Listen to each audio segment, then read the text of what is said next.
네, 안녕하세요. 차트 선생입니다. 자, 두산 로보틱스 영상을 좀 찍고 있는데 굉장히 걱정하시는 분들이 많았죠. 두산 로보틱스 같은 경우에 보시게 되면은 단기적으로 바닥권에서 바닥을 잡아주는 모습, 그죠? 이 구간에서 제가 이 바닥 구간에서 잡지 말자, 무릎 구간 잡자라고 말씀드렸고, 지금 이러한 자리에서 어떻게 상승하고 눌리고 반등하는 이 무릎이 형성되면서 이런 지점에서 어떻게 매수해봐야 된다라고 좀 말씀드렸고요. 단기적으로 주가가 올라가다가, 그죠? 주가가 올라가다가 이 구간에서 잘 가서 여기서 좀 횡보하는 모습 보여주죠. 이 구간 앞에 보면은 지금 45,000원 구간, 자 보시면 알겠지만 이 구간이죠. 자 여기서 횡보하는 모습을 좀 보여주잖아요. 그죠? 이 구간 무슨 구간이냐면은 즉 여기 물려있던 사람들 있죠. 굉장히 많아요. 물려있던 사람들 굉장히 많은데 이 구간에서 물려있는 사람들의 물량을 좀 받는 겁니다. 그러니까 즉 무슨 말이냐면은 여기서 오래 기다린 사람, 즉 여기서 5만원대 물렸던 사람들은요 어떻게 무슨 생각을 하고 있냐면은 45,000원 이건 무슨 생각을 하고 있냐면요, 요쪽까지 빠졌잖아요. 그 마이너스 30%가 빠졌던 겁니다. 그죠? 그럼 매우 힘든 상황이었을 거예요. 두산 로보틱스가 시총이 좀 높았던 종목이기 때문에 분명하게 사람들이 뭐 100만 원, 500만 원 이렇게 들어가신 분도 있겠지만 뭐 5천만 원, 3천만 원 이렇게 생각 없이 들어간 사람도 많았을 거예요. 그럼 순간적으로 30%면은 뭐 마이너스 1,200만 원 이 정도의 손실을 보고 있던 건데 얼마나 걱정이 많이 됐겠습니까? 그죠? 근데 여기서 주가가 다시 올라오니까 여기서 이때가 기회다라고 생각해서 던지는 사람들이 있을 거란 말이죠.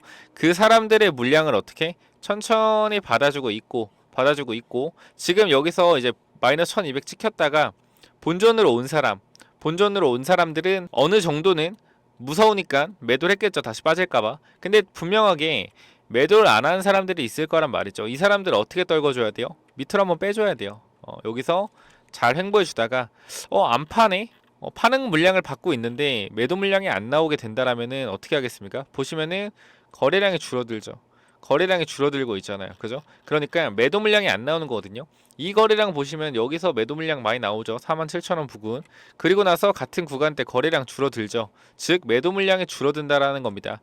앞에서 47,000원, 5만원대 물렸던 사람들 매도 물량이 줄어들게 되니까 세력 입장에서는 물량을 조금 더 끌어 모아서 올리려고 하는데, 즉 5만원대 물린 사람들을 한번 털어주려고 하는데 털리지가 않으니까 어떻게 하는 거예요? 밑으로 한번 빼주는 모습을 보여주는 겁니다. 이렇게 강하게 좀 하방으로 강하게 좀 빼주는 모습을 보여주는 거죠. 그죠? 거래량도 얼마 없는데 이렇게 빼주고 나서 지금 다시 한번 주가 어떻게 하고 있다?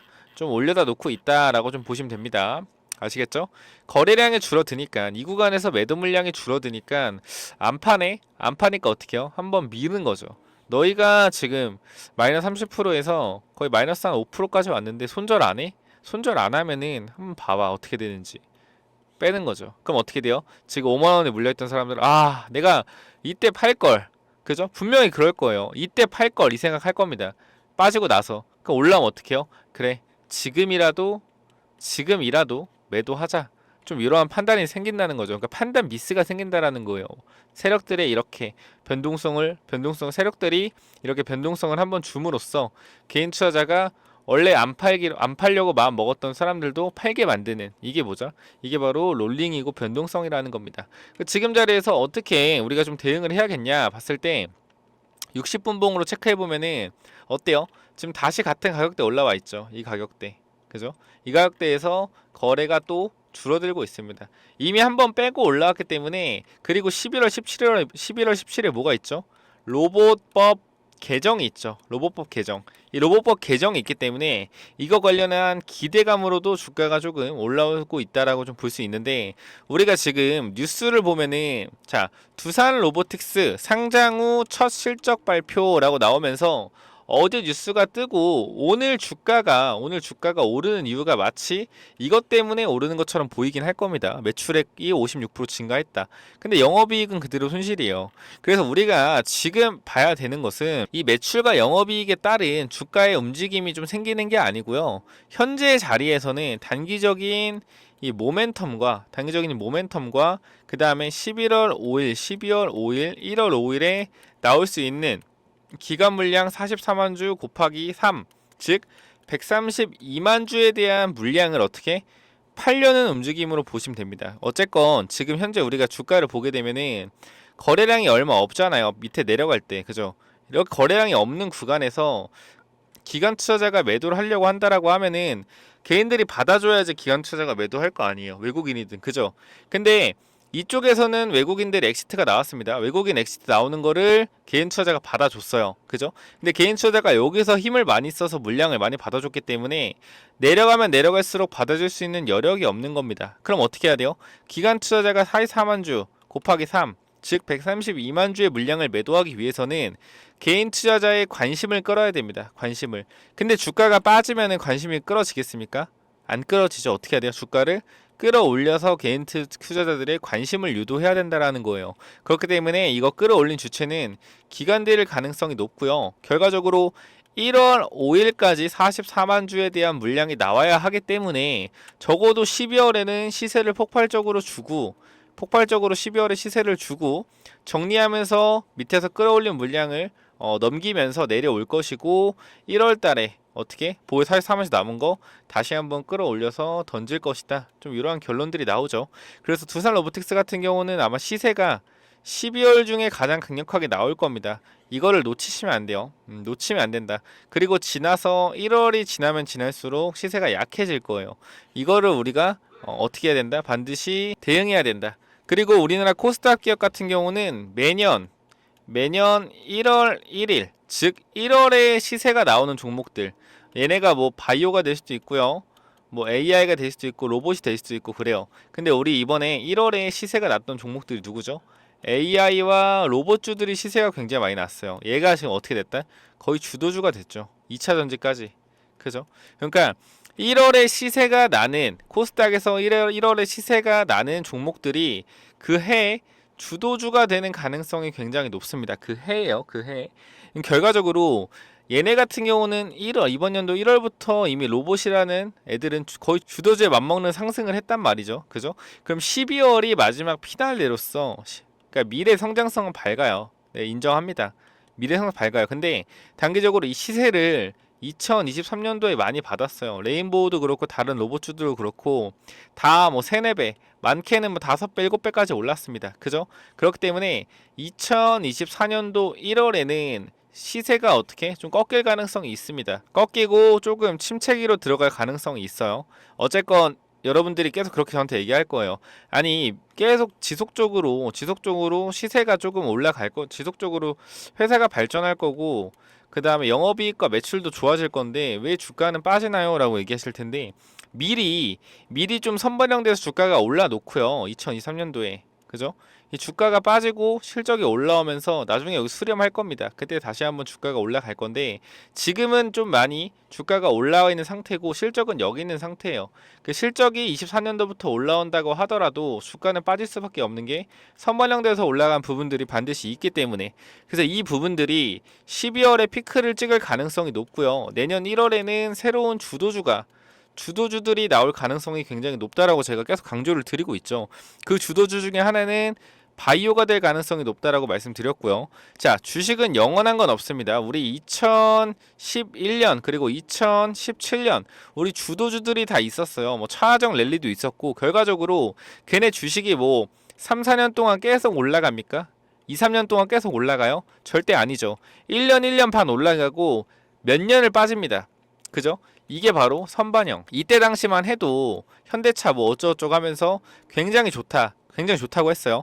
현대차 지금 주가는 빠졌었지만 안 나빠졌나요? 회사가 안 나빠졌죠. 계속 좋아졌잖아요. 그죠? 결과적으로 선반영된 가격이 영업이익은 올라오면서 조정을 받지만 이 기간이 긴 시간 동안 빠지기 때문에 단기적으로 선반영되는 부분에서 매도하자라고 말씀드리는 거고요. 두산도 마찬가지입니다. 12월 엄청난 퍼포먼스로 주가가 올라갈 수 있어요. 근데 이 부분은 분명하게 선반영돼서 올라가는 부분들이 생길 거고 내년 1월에는 주가가 어떻게 단기적으로 이제 재료가 소멸되면서 다른 주도주가 나오면서 빠질 가능성이 굉장히 높습니다. 제가 그 주도주가 되는 회사들이 바이오가 될 가능성이 높다라고 말씀드리는 것도 금리 인하가 시작되면 성장주가 힘을 받는데 우리 2차 전지라는 강력한 성장주가 미리 선반영으로 시세가 많이 올랐기 때문에 제외한다라고 하면은 우리나라 남는 거는 바이오밖에 없습니다.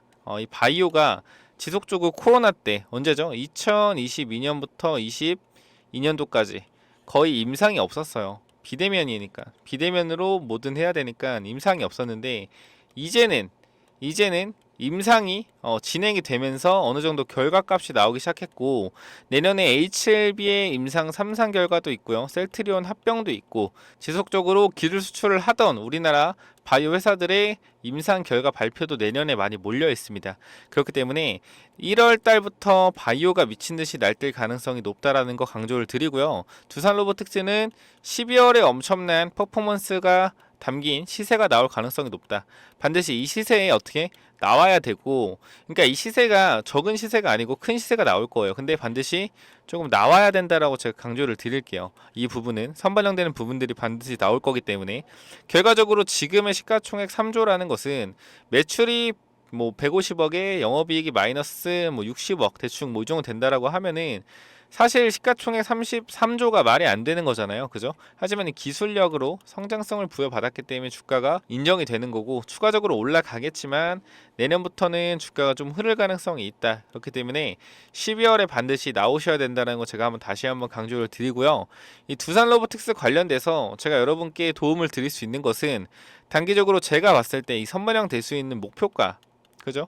이 목표가와 단기적으로 두산이 이제 M&A로서 인수할 수 있는 회사, 요게 조금 제한적이긴 한데요. 보시면은 두산이 인수할 수 있는 회사는 간단합니다.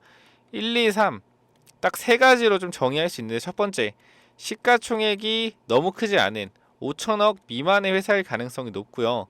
그 다음에 어느 정도 이 로봇 팔과 시너지가 날 수 있는 자율주행, 즉 AMR 관련주, 두산에서 얘기했지만 팔과 시너지가 날 수 있는, 자유롭게 행동할 수 있는 자율주행 기술을 가진 이 AMR 관련주, 그리고 세 번째로는 재무가 어느 정도 탄탄해서 독보적인 기술력이 있는 로봇 관련주의 가능성이 높아요. 즉 감속기 회사일 가능성이 좀 있겠죠. 이 부분 대해서 종합적으로 생각을 해봤을 때 나오는 기업은 딱 두 가지밖에 없다라고 생각이 됩니다.